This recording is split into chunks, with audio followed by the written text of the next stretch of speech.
seem to be seeing Geralt in the bath more often than in previous games. I like the change. Although that's a little bit more revealing than perhaps I'd prefer.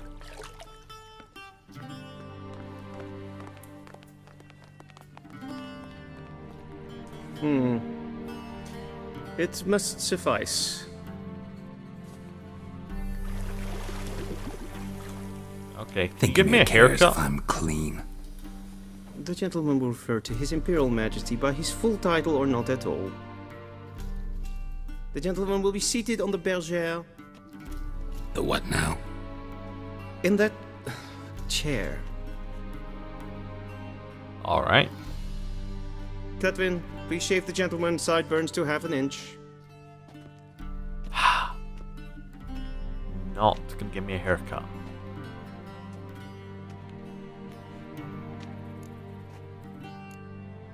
Fine. Then what? Gonna do my nails too? If time permits. Sadly, the day is short, while the list of hygienic and cosmetic treatments that the gentleman should undergo is really rather long. Tilt your head back, please, and sit still.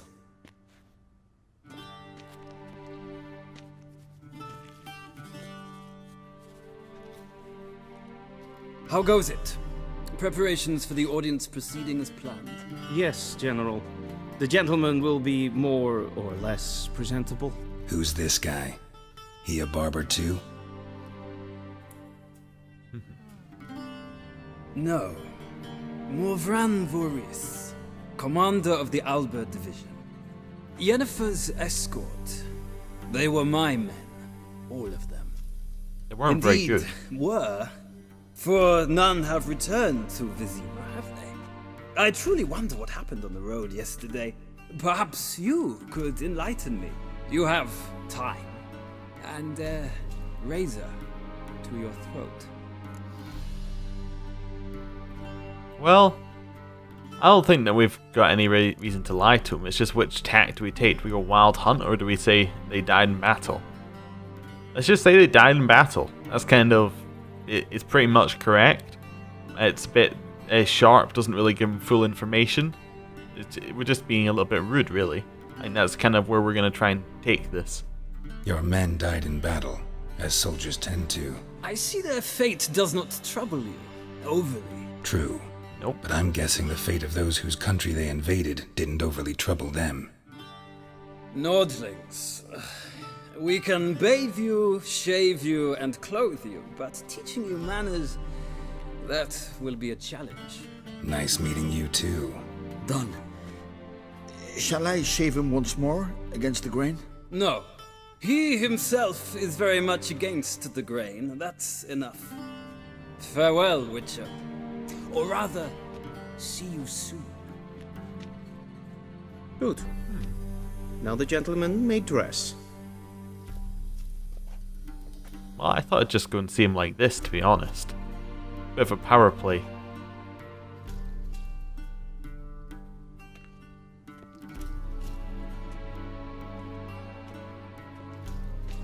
Sadly, I did not receive exact measurements.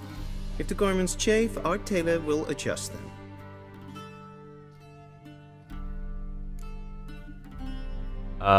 Alright. Well, where are my clothes? Where are my clothes? Where they should have gone long ago, with the laundress. Oh no. They will be returned to you after the audience, clean and starched. The gentleman will tell me once he has chosen an outfit. It's an important decision. Very important A decision. shame First of all, I have no time. hello. I see your title is Be barber. so kind and do not disturb. I would like the Centurion Pendulum. This is... He's no, he's not really playing along here. Definitely have the vials of water while we're here. That mug is mine as well. That book is mine. What else have we got in here? Directly We'll out read of the book. Nordling Tales. Okay. Yeah, we'll read the book. During my many travels, I've seen countless extraordinary places. The primeval wilds of Brocklin, with trees so high their tips disappear into the clouds. Dwarven chambers carved into the guts of Mahakan mountains, with walls plated in pure gold, the ice palace of Pont Vanus, adorned with stained frost windows. Yet none of these made such an impression on me as did the rightly famed Zerrikania. Yet while I was traversing the fiery mountains, I feared disappointment awaited me on the other side. I had heard many a fantastic tale about Zerrikania, about its trackless sands, burnt white by the sun, its golden-scaled dragons weaving their nests amidst the dunes, its hunchbacked horses able to survive weeks without even a swallow of water, yet none seemed to me at all plausible. I was sure all these sensations were but the figments of some bard's overactive imagination. I know this will be hard for you to believe, dear reader, as it once was for me, but all of the unbelievable tales are true. Not only that, during my many months of travel I came across wonders far surpassing any of those my prior travelogues mentioned. I saw temples dedicated to the worship of dragons. I heard their voice, almost human, but reverberating with 1,000 echoes. I met warrior maids clad in leopard skins, tattooed from head to foot, and giving no ground to witchers in mastery of the blade. I saw mages who channeled power of fire, and saw seemingly harmless flies whose solitary bite would make a man fall into a deep slumber, never to awake save to die. In short, Zerrikania is a land where the fantastic is normal, and the impossible occurs daily. Alright. It's a bit weird to have, like, paintings of yourself all over the place, but I mean, I guess he is, like, the emperor. A shame I have no. I mean, if I was the emperor, my opinion might change a little bit. The opposition in Nilfgaard. While Nilfgaard's emperor wields absolute power, harshly crushing the slightest sign of disobedience, opposing forces continue to exist within the empire. By this I do not mean the disgruntled leaders of conquered provinces, but the magnates within the City of 1,000 Towers who are unhappy with the current leadership. This conflict between the emperor and noble houses of Nilfgaard, This conflict between the emperor and the noble houses of Nilfgaard, the capital, dates back many years. The capital? That doesn't make a lot of sense. Anyway, all the princes of blood and magnates expected their ruler to wed one of their daughters, and sire and heir with one of their own. The emperor, however, had other plans. This proved a slap in the face for all great families, from which he refused to take a bride. The Nilfgaardian opposition patiently waits for the emperor to slip up, for some event to occur which will weaken his authority, be it an economic crisis or a defeat in battle. A secret conspiracy lies ready to seize such a moment to incite the disaffected, assassinate the emperor, and carry out a coup d'etat, culminates with one of their own number ascending to the throne. For obvious reasons, only a limited few know of this conspiracy, but any shrewd observer of Nilfgaardian politics can read the signs of its workings. So long as men are men and the world is as it is, certain dynamics will forever remain the same, and the discontented will always form subservice societies with their secret signs and hidden agendas. Okay, cool. Yeah, if you want to know more about what the Emperor did, you want to read The Last Wish. And that'll give you a little bit more context. Anyway, Chronicles of Redania. Vridank the Elf. Despite what one might conclude from his moniker, not one drop of elven blood flowed in King Vrindik's veins. They called him the Elf because of his exceptional beauty, and for the great admiration he felt for the Anshade. This fascination, seemingly harmless, would have horrible long-term consequences. King Vridank, spitting in the face of all laws and customs, chose as his wife a half-elf, and one of low status at that, known as Beatrix of Kovir. The fruit of this regrettable and short-lived mesalliance was Falka, who later fermented bloody revolt against her own father. Though this uprising was ultimately extinguished and Falka herself burned at the stake, the young state was thereafter thrown into chaos for years to come. Okay, so that's kind of how Redania went a little bit into turmoil. That's fine. Anyway, now that we've... there's more to wander around here, though. Books, I'll plant a sword for witchers. Oh, witches, sorry. Who are the hunters, you ask? Folk like you and yours, I reply. The decent kind, haters of lies, doers of good, the kind who live according to the gods' laws and nature's laws too. Those disgruntled by the machinations of witches, magicers and non-humans. All that separates us from common folk is that we've the courage to take up arms, to defend our lands from evil, to slice out the gangrene that eats us from within. We haven't a leader, we haven't forced our lands. Though God-fearing Radovid supports us with his gold at times, we're not sworn to him or any other ruler of any oath. We serve only the eternal fire, and we listen only to our own conscience. Who can join us? Any who is right of soul and sound of body. You can find us in every larger city in the north. We will give you board, lodging, and a weapon. Explain how to spot the telltale signs of evil, birthmarks, and strange and arcane shapes. Smooth skin on a matron aged more than 30 springs. Black cats kept in the yard, to name but a few. We'll show you how to defend yourself from witchcraft, how to tame and snuff out magic elements with dimeridium. We'll instruct you on how to squeeze the sinner's darkest secrets out of them with a hot iron, and how to grant them cleansing death with the help of sacred fire. Oh, alright. So, first getting a sign of the witch hunters. Have we got one more book? Gnomish Prankings. We might have read this in Witcher 1, but we'll do it again. Scrub the greasings from the dog's ear, soak in cotton twine, place a new lamp of greenish hue, and set said lamp betwixt an eager crowd. Forsooth shall they swear that a dog's head they behold, and this shall be no sorcery, but good betidings. For the prince of Elander's nuptials, a paltry gnome armed with a miniature cutlass behid himself in a pie. When the guests partook of the princely banquet, anon jumped out the besabered gnome, giving a terrible fright to all at first and causing much merriment once the jest was figured. A cynocephalus, or doghead in our tongue, a beast that in the wastes of Zangbar dwells, has the corpus of a man but the head of a dog. The prince of Elander did receive such a specimen from those far-off lands. The cynocephalus lets stream its urine with the tolling of every hour, both day and night, and this is why the Zangbarians engrave its likeness on their timepieces and compasses. Weird. Okay. Which one do I want? Let's analyze these a little bit. This is kind of straight up. This is quite elegant, I'd say. This is probably, I'd say this is the reasonable choice. This is the, I'm going to see the Emperor. I want to look good. I want to have, I just want to look reasonable. I don't want to make any statement about it. This one's like, it's not as, I wouldn't say it's as straight. This isn't playing it safe. This is going like all in. This is going for kind of a, it's going for a weird look, which it might work. It might look amazing, but it might not. It might just make you look like a bit of an idiot. But it's fine. This one, well, I mean, it's kind of like the first one, right? I mean, it's a lot like the first one, except it has these little, you see these bits at the side, these stripes? It's kind of got racing stripes to make it go faster. I'm not sure that works very well in a shirt.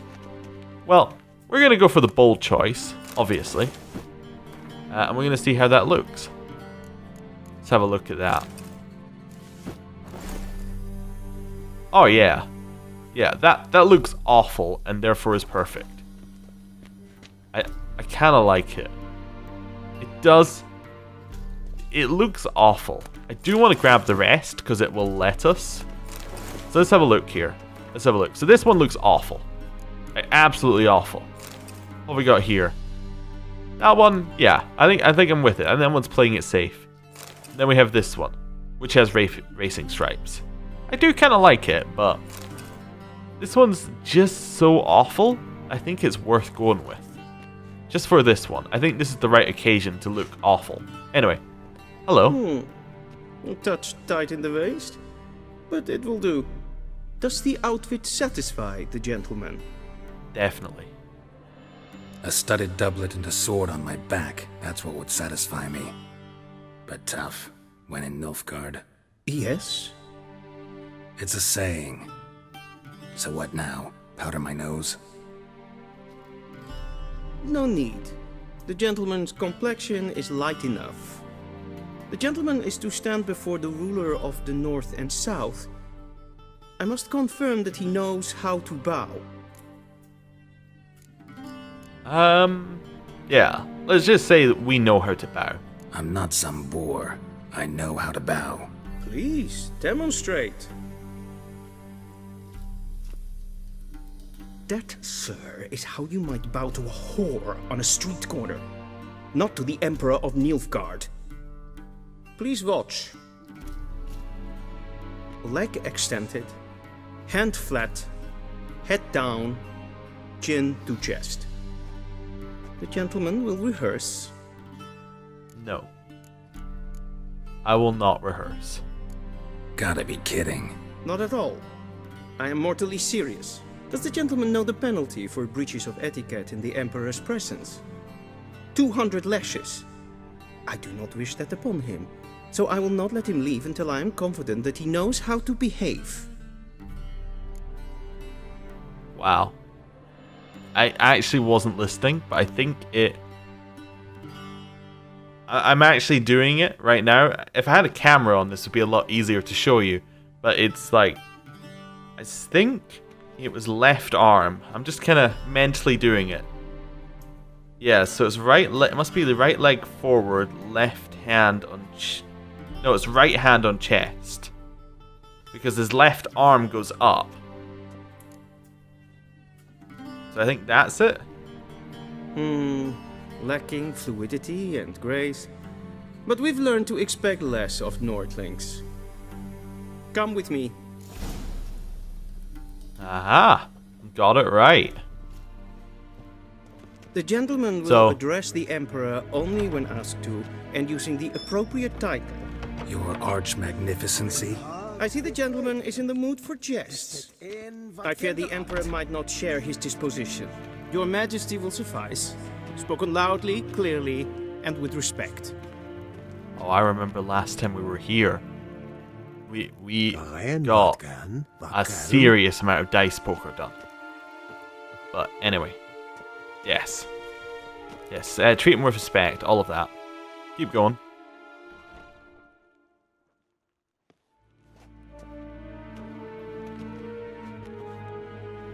Imgrimi eb art ketzer. Duifen aden in karn eb marvoet. Emir var emreis. No. Bow.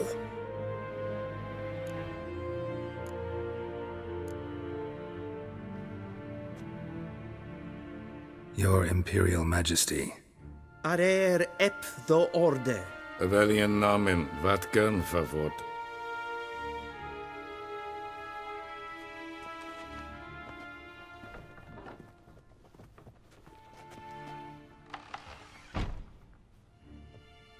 So many months at Foltest Court, yet you still haven't mastered the basics of etiquette. Know what they say? Can't teach an old wolf new tricks.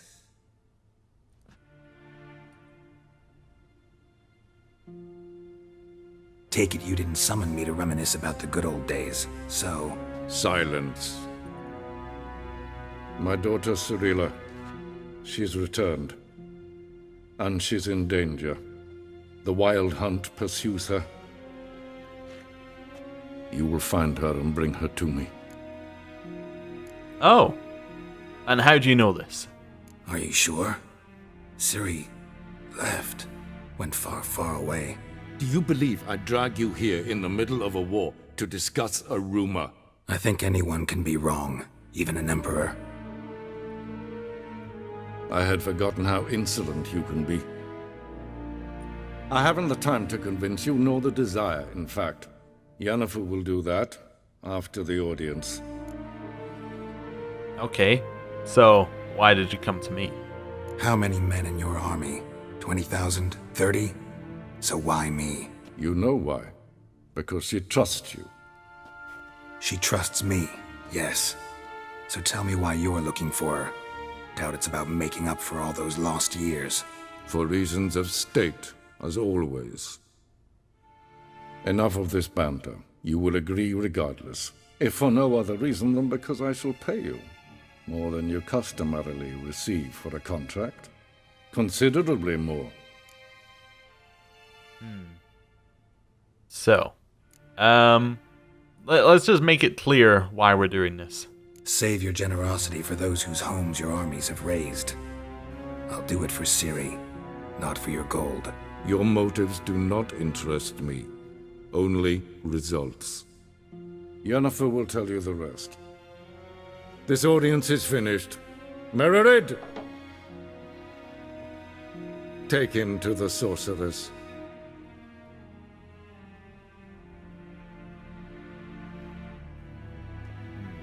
I was hoping we get a chance to loot that room. Oh well. Did the gentleman not understand? Did I not emphasize adequately that one must bow to the Emperor? Relax, nothing happened. To the gentleman. But I shall be punished. How? Please keep close and bother no one. We've had enough breaches of etiquette for one day. And it's past noon. Well, I have to have a look at this. What? Do you know who you're talking Right. to, soldier? Oh, hello. I'm Herivard II, Prince of Elander. Yeah. Only am I made to What's wait going here on like over a here? suppliant. They're getting rid of the Temerian stuff in the center. Master of the Tanners Oh, they Guild. still have that little bit at the back. Damn Yeah. difference. I demand. Calm down. That's it. The Emperor Nope. demands silence. Yeah. Those It's been a who while since we were deserve last must here. punishment, no matter their birth. Definitely. Just I like how it looks. They've kept it looking the same, but they've just spruced it up. Like it's got the exact same feel as it was in the first Witcher game, but it's just so much nicer. I like how they do that all the way through with Kaer Morhen and this. It's all the same layout. It's just, you know, made shinier. Just perfect. The gentleman will have Can we talk to these I guys? have my eye on you, Please Nordling. stay with me. Not really. Oh, yeah, Chamberlain's getting annoyed. We should probably go with him, I suppose. Wir sehen es war Novigrad. Okay. Radsliden. Oh, hello. Tag in den Kalantne, se verloy so. Ep Toussaint. Mind if I interrupt? Why not join in instead? We're discussing neutrality. How difficult it is to preserve. Yeah, I do know quite a bit about that. Know a thing or two about that. Care to explain? Never changes. I try to stay out of things, stand aside. Then comes an urgent summons, and an offer I can't refuse. Enough about that. Mind if we change the subject? Yeah, talk to the Emperor. So, talk to the Emperor. Why did he summon you? So not even you know. No. But I wager it's an ordinary witcher's contract. Some werebubs. See ya. Soon, mind you. Geralt's not a great conversationalist, is he? He joins someone else's conversation, says, "Can we change the subject?" Says one line, does a sarcastic quip, and leaves. The gentleman will have time for a stroll later. Please stay with me. I think we'll leave it. I don't really want to die over a bread knife, to be honest with you. Right, let's keep going. Yeah, I'm right behind you. Yes, hen as queen. Okay. You could step up the pace a little bit, though. You know, if you felt like it. One No false rush. move and you will regret it. But, you know, just a little bit quicker. He's just not speaking to us anymore. Once the I don't gentleman blame is him. done, he should see me to retrieve his possessions. You can Once give me the them now. gentleman is done, he should see me to retrieve his possessions. Alright. Fair enough. Yet. Yes? Then transcribe. True authority in Novigrad is not the I city think we'll speak to council or him merchants guild, after. but the church Right. of the... Hello, Yennefer.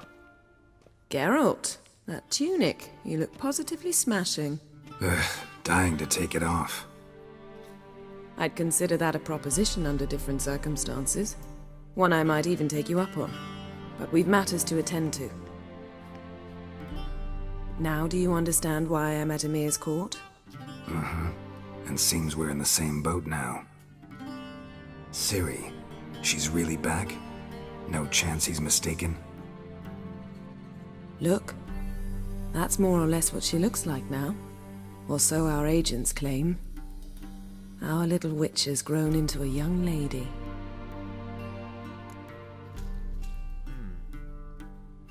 Yeah, let's pick up on that. The fact that there are agents.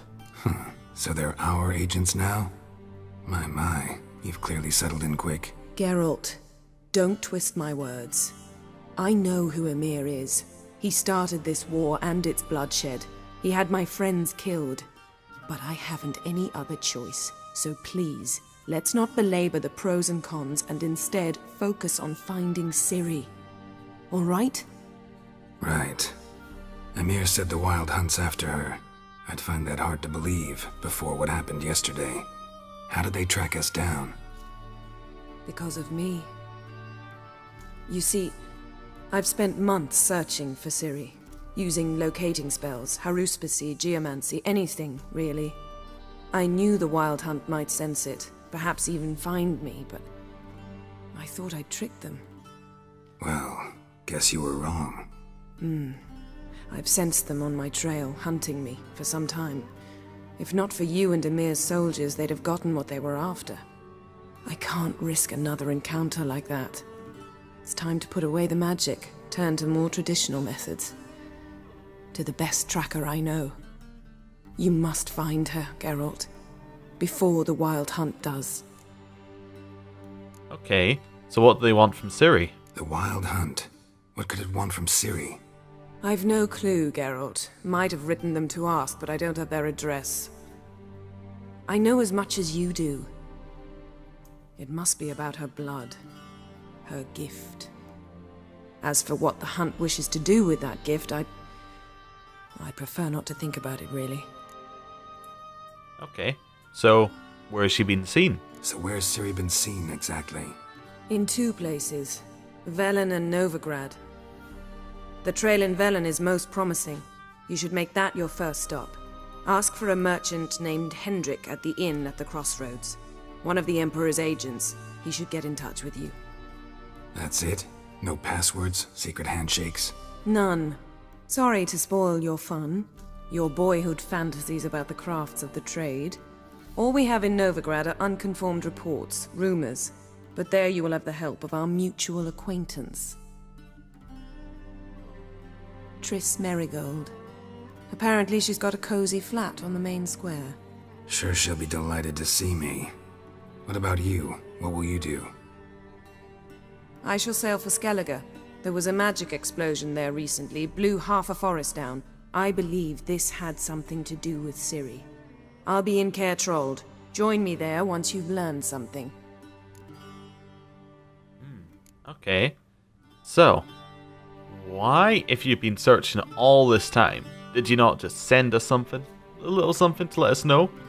You know, if you've been searching for a while, probably could have let us know about Letho a little bit earlier. Anyway, let's see what she says. One thing before we go. Why didn't you contact me? Didn't need me? Didn't even want to see me? I didn't want to spoil things. I'd heard you and Triss made a great couple. Ooh. Yen, I'd lost my memory. Really? That's your excuse? Let's drop it, all right? It's not what you think, or it helped me understand how much I love you. I don't wish to hear it. Any of it. Alright, well, let's get going. Guess this means we need to split up again.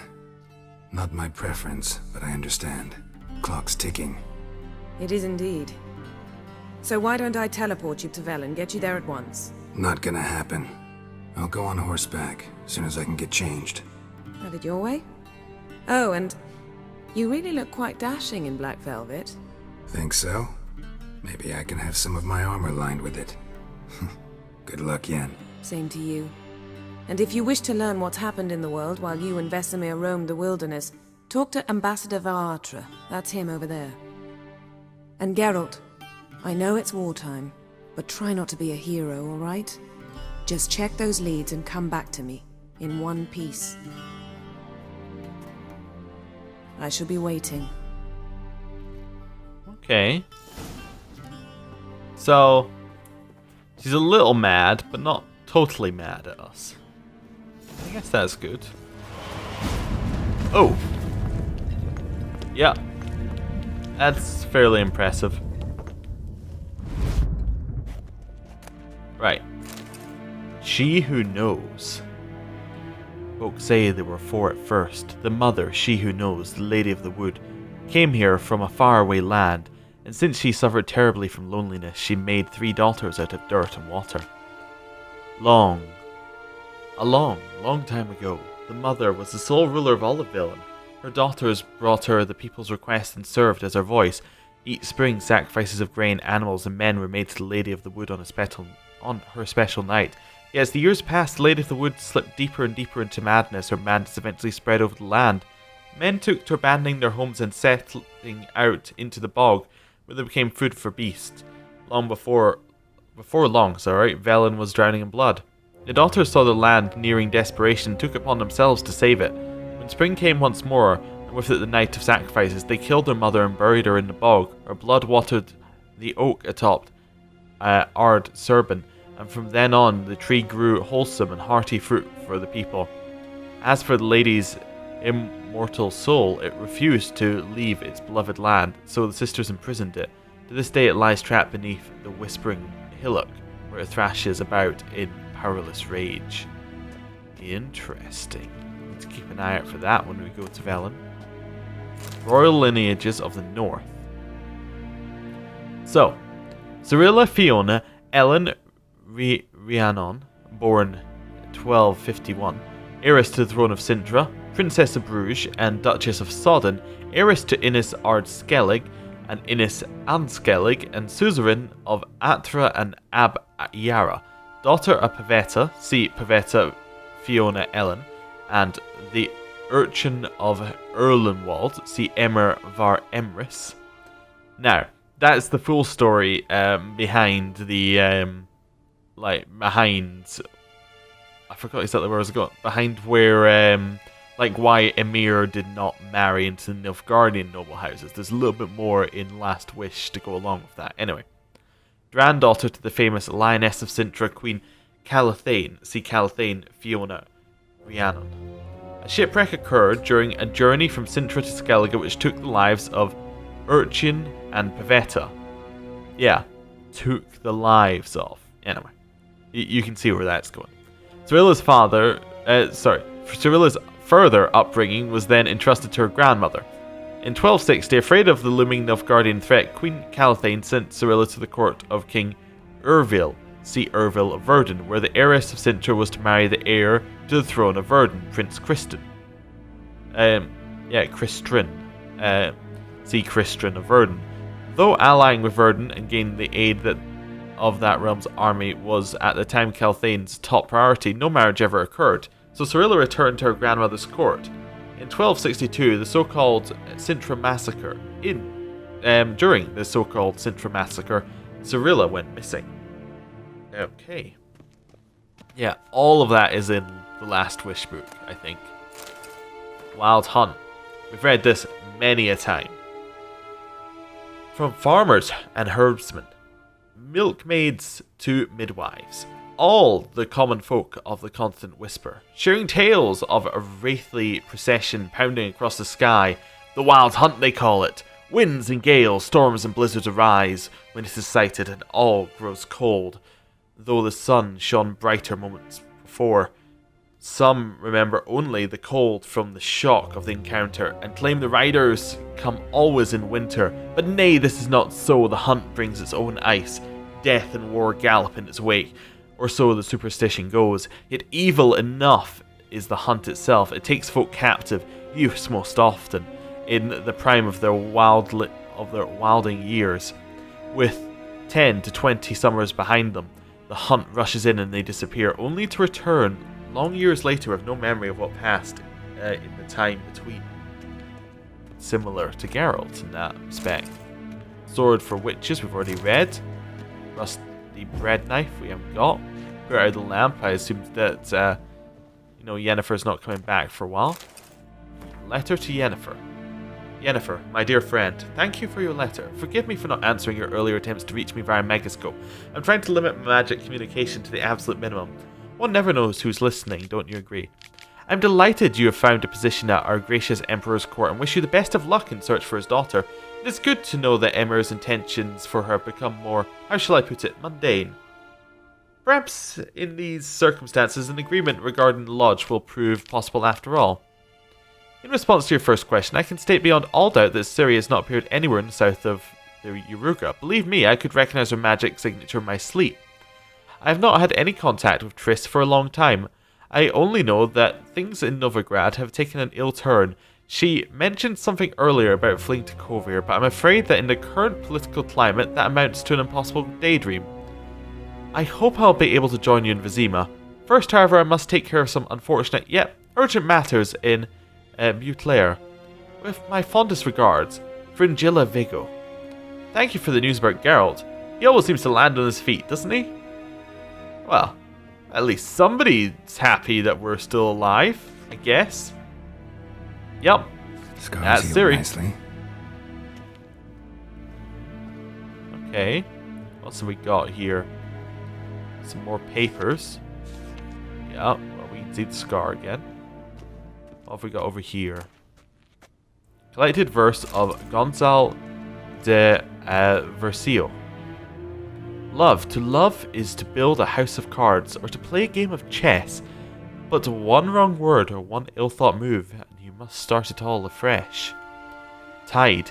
Whenever I watch the tide recede, cold coils of fear grip around my heart. Will the seas sneak back, calm and sure? Will the dark of night, in the dark of night as they have before, or will they stay on distant shores, leaving crushed shells and washed-up dreams as a memory of serfs of yore?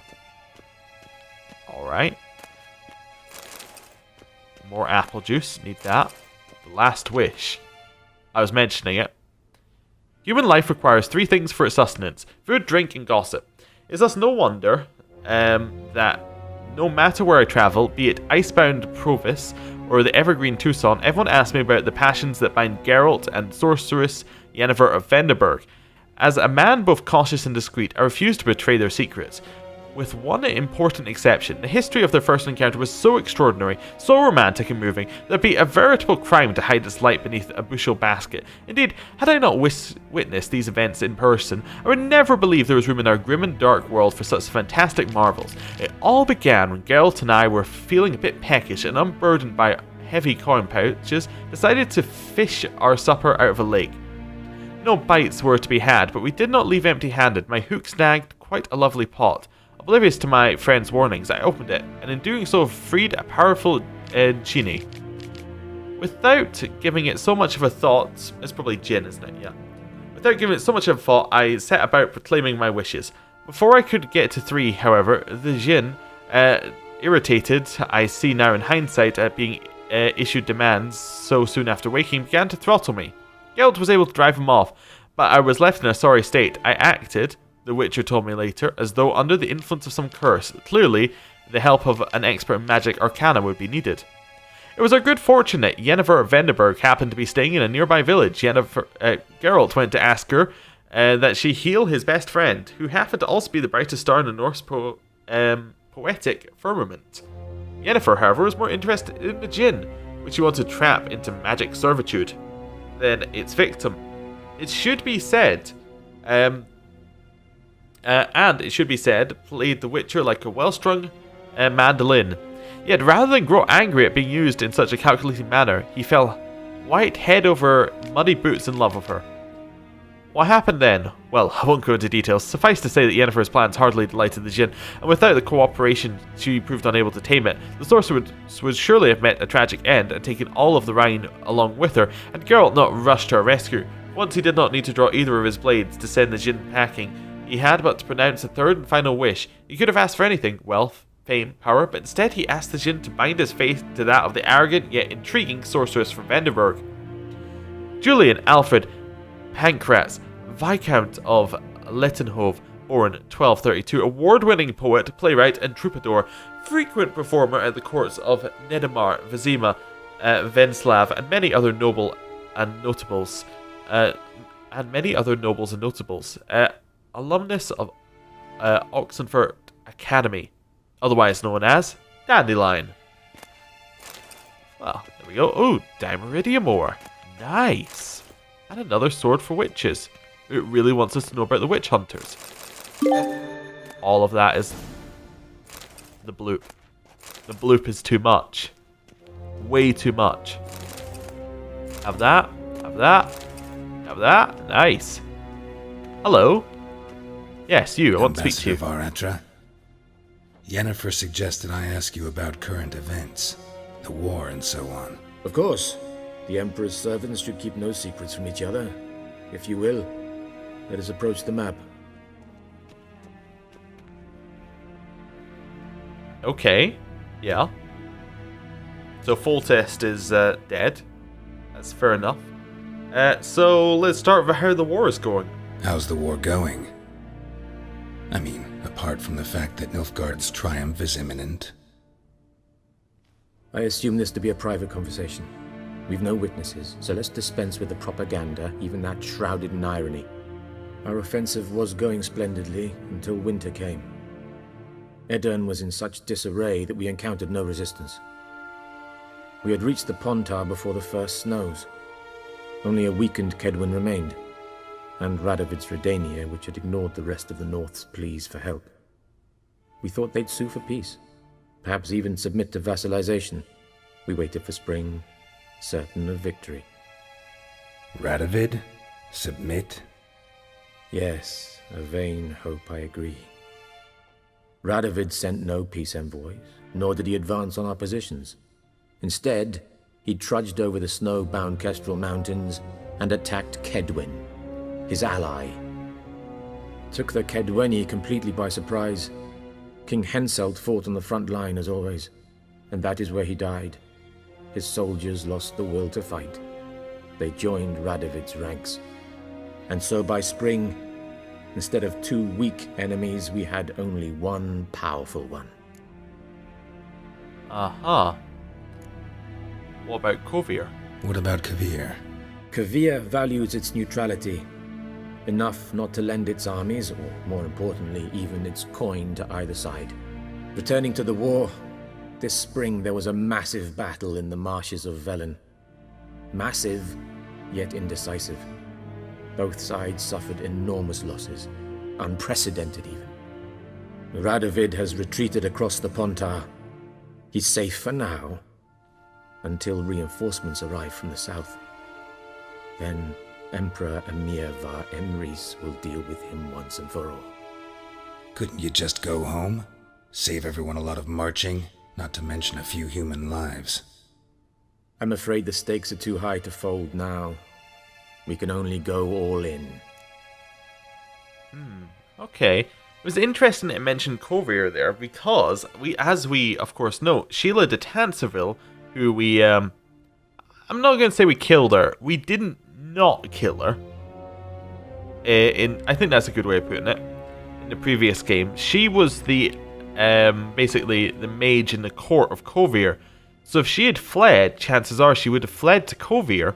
So chances are that could have changed how they joined the war or didn't join the war. I'm not sure if that makes a difference, but it's just interesting. Given the options there, I assume it must have had some impact.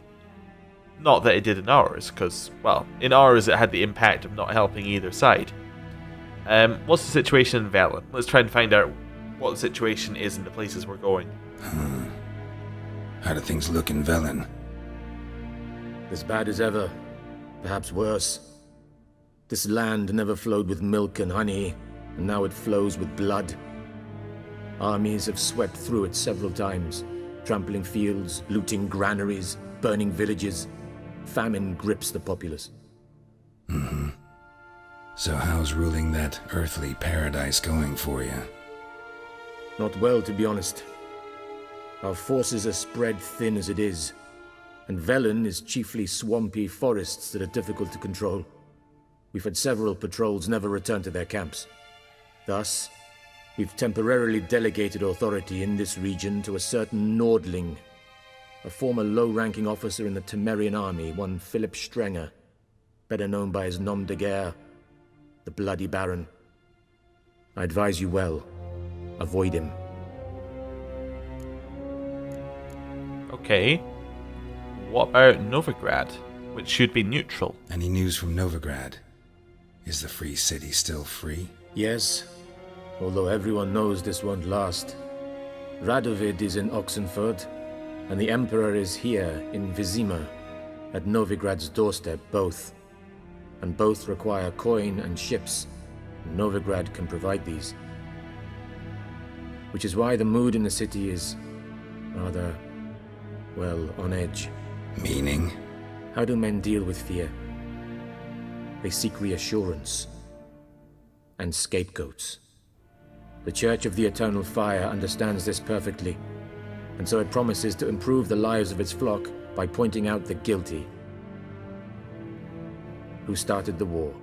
Who profits from it? Why, it's obvious. Mages, elves, dwarves, in a word, any and all deviants. I've been stationed in Novigrad for 13 years. First as a consul, then as ambassador. I've seen a great deal. Cruelty, cynicism, greed. But what is happening there now concerns me greatly. Okay.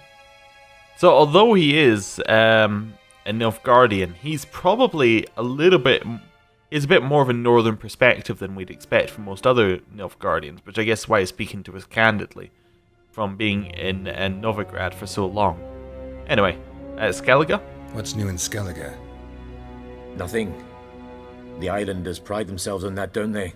Doing everything according to tradition, as their forefathers did.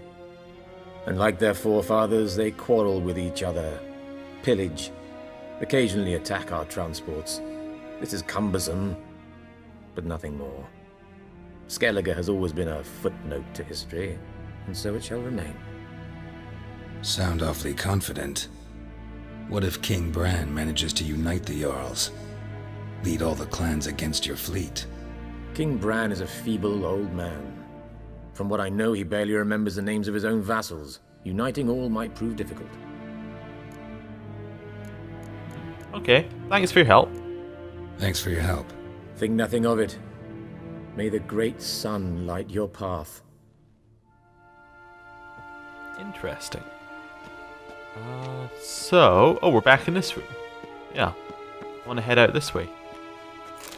Betrayal of the Elder Races. What is a non-human? The answer is simple, as the very name suggests. It is something that resembles, yet nevertheless is not a human. Though it walks on two legs, speaks in a tongue similar to our own, and dresses in similar attire, it all the same has more in common with base beast than noble man. Dwarves are like moles. They feel best underground and avoid direct sunlight. They like to live in filth, forever smudging themselves in mud and slime. They love everything that can be found within the earth, rocks, metal, minerals of all shape and colours. It is also said that, like their kindred moles, they feed most readily on worms, roaches and other night crawlers. Halflings for their part are more reminiscent of gophers, fat, lazy and loud in that typical rodent way. Their minds are filled only with the thoughts of food and drink, which they steal from other nobler beasts and greedily squirrel away in their hovels.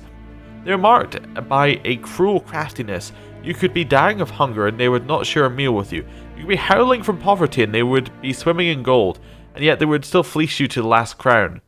You could do nothing but be good to them, and they would still stab a knife in your back. Elves, in turn, seem related to the birds of prey that dwell in far-off Zerrikania. They care most for coloured feathers. They most readily spend all day staring at the reflections in the water and singing their own praises. They are so awash in self-love that they no longer feel any desire towards members of the opposite sex of their own species. Their appearance, unquestionably pleasant to the eye, is highly misleading, for they are extraordinarily cruel, and any who judge them by looks alone, they first dupe and then kill in cold blood. The best proof of this, the so-called Scoia'tael, bands that claim to fight for freedom, but in truth only long to kill humans. All of these vile, so-called elder races are, to our great fortune, slowly dying out. Joy fills the heart of every right-thinking man at the thought that his great-grandchildren will never know them. That in their day, dwarves, halflings, and elves will be mere fairy tale characters used to scare young, impressionable children. Well, obviously a bit of a propaganda piece there. Sword for Witches, read it. Pearls of the North, Novigrad. We haven't read that one. We'll get it in a second. No one can claim to have travelled the Northern Realms who has not been to Novigrad. If I was forced to list what, during my many meanderings, has made the greatest impression on me, it would be precisely this great and yet at the same time free city. The metropolis worthy of the Empire, its only flaw is that civilization of Nilfgaard carries within her. The civilization Nilfgaard carries within her has not yet enlightened it. This is why hordes of reactionary cultists of the Eternal Fire dwell in the midst of its excellent buildings and superb commercial infrastructure. One feels as though superstition is how the local hierarch and his temple guards cement their power over the city dwellers. And many they are to control, for the city counts no less than 30,000 of inhabitants. While strolling through its fabulous port, surrounded by the marvels of architecture, it's hard to imagine that centuries ago Novigrad was a mere minor elven townstead. When the city fell into the hands of the Nordlings, its problems grew exponentially, for, as is well known, the people of the North can do a great many things, but peaceful and orderly cohabitation is not one of them. So Novigrad first belongs to Redania, and then fell under Temerian rule, and finally, under the endless compromises and bargains, it at last became a free city. But is the city truly free? I dare to doubt it. Redanian influence makes itself felt too strongly on every street corner, and the fact that the city is located within Radovid's territory speaks for itself. While wandering the city's streets, I came across 4 watermills, 8 banks, and nearly 19 pawn shops. There are also a great many houses of simple pleasures such as taverns and brothels, and Novigrad's commitment to matters of faith is borne witness by the fact that the city contains no less than, I kid you not, 19 temples to the Eternal Fire. What more can be said? I think Novigrad has all the makings of the capital of the world, and perhaps that is what it will become one day will become. First, however, someone needs to bring order to within her walls. Okay, interesting. So, yeah, we're getting a lot of Nilfgaardian perspective here while we continue to loot around. Anything else to loot? I think we might actually have looted everything. And read pretty much every book that in existence, which is pretty good. Grab that as well. Yeah. Let's head out of here. How might I serve the gentleman? By returning my things.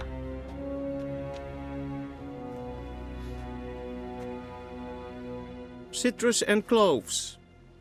The fragrance will keep the gentleman's robes fresh somewhat longer. Thanks, bunches. The Emperor is not known for his patience. He wants his daughter back safe and sound, as soon as possible. Yeah, mentioned something of the sort. So long. Right. First things first, now we have this. Well, swords on. Swords on, crossbow on. Get our gear ready for going out. There we go. I think that's good. Anything else we need? I think we're generally good. Oh, did we get a new potion? Oh, we actually got given the Thunderbolt potion previously. Oh, we could have used that during the Griffin fight. Oh well. We're using the Griffin trophy, which gives out its chance to dismember. Do we want the bonus experience or the chance? We'll take the chance, that's fine. Don't necessarily need the experience. This kind of overlevels you, generally. I think we're good. Our bombs are not on our pockets, but we didn't have any bombs anyway. Crossbow set up. Yeah, I think we're good. Right. The Emperor shall guide So, us straight to Novigrad. there is one last person I believe we have to speak to here. One less important one. Do you speak? Not really. You look interesting. Just kind of staring off into nowhere. No? Okay. Oh, Celandine, we were looking for that. Yes, it's you, I believe, right? Gwent. Wouldn't mind a few rounds of cards. Deserter from Oh, Squire 10. yeah. So, all in with Gwent. Let's see what we got here. Did we get any new cards since last time we played? I don't think so. I think we're ready to just start. Is our leader good? So you have the choice between Impenetrable Fog or Remove Weather Effects. Remove Weather Effects is so good. It's so good. Right. Opponent's going first. So, because he's Nilfgaard, we're going to expect him to have a spy, so we want the decoy. Okay, do any siege expert sucks? That one's much better. A 5 base is really good. I think we ditched the 4. I think we have better than this 4. I think we have many better options. We got another 5. Yeah, perfect. So we have a spy as well. So what we're probably going to want to do is we're probably going to want to bait out a lot of stuff from them. And then we want to basically play our spy at that moment, once they've already played a lot. So basically we use a spy on an already guaranteed win for them. That's kind of what we're going for. So we're just going to play some generically strong cards right now. Okay, there we go. Keep at it. If he surrenders, then he surrenders. We still win out. There we go. That's what we're looking for. We're looking for commitment. So what we do now is we play the spy. So this gives us 2 cards. He has some options. Let's see what he goes for. So he's looked at 3 cards from her hand, so he wasted his turn. The reason he wasted his turn there was basically to say, okay, pass or I win with the next turn. But what he might do is he might play a spy. So I think we play Kira Metz. We can afford it. If he doesn't play anything, we take the round for free. Yeah. We go even on cards, but because I think our Northern Realm ones will actually give us extra cards because we won the previous round, right? Yes, there we go. So now we have 2 of these guys. That's really good. That's really, really good. So what I think we do in a bold move is I think we play both of them. Then we decoy one out. And then on the next turn, we use the medic and the one that we decoyed out. I think that's the best way to play this. Yeah. So we get them to overcommit again. Oh, so they did Yennefer. So they're going to bring back the spy? That changes our plan. Because they brought back the spy, to keep card advantage, we also have to bring back the spy. So that means that we cannot play the extra one here, because we need to bring it back next turn.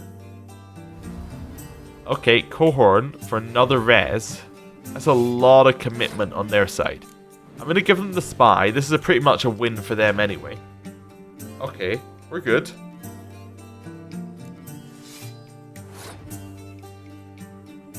I think we're good. I think we pass. We've got 2 card advantage and we're never going to catch up. So yeah, we just pass. We committed nothing to this. He might play a spy, but if he does, we can bring it back next turn. He didn't play spy. Okay. So we're going to start off with a Ve. Alright, he starts first. Okay, that's fine. We're just going to play Ves. Ves is very straightforward. Not a lot that can be done to that. Lightning Frost. Okay. So what we're going to do is we're going to basically go for the AI is going to think our front row is weak. So I'm going to play that forward in the front row. Let's see what they do. So he's got 2 cards left. Okay, we're holding out on everything here. I don't think he has a spy, because if he had a spy, he would have played it by now. He only had the one that we had. Yeah, he doesn't have one. That's fine. We might actually beat him without... Yeah, we don't even need to do the combo. That's fine. We have actually destroyed him. Because now we play this. We get our Blue Stripes Commando back. Doubles the points. Then we use our leader card, and then that gets rid of the ice, but then gives us a lot more points. Perfect. Nice, easy win. Perfect. Well done, us. Yes, bit of self-congratulation. I mainly only congratulate myself because of how many times it took me to beat him the first time. Apparently he still has a quest. We already beat him, didn't we? See you. It says that... Wait, it doesn't say he has a quest anymore. That's good. We got his card. That's what really matters. So, I think that we, once we head through here... wait, is the general still around? Because I got the feeling we could have asked him more things. No, doesn't look like he is, actually. Interesting. I wonder where he went off to. Anyway. I'm going to end the episode here, I think with the view of Foltest's throne room. And yeah, I'll see you next time for us going to Velen. See you then. Goodbye.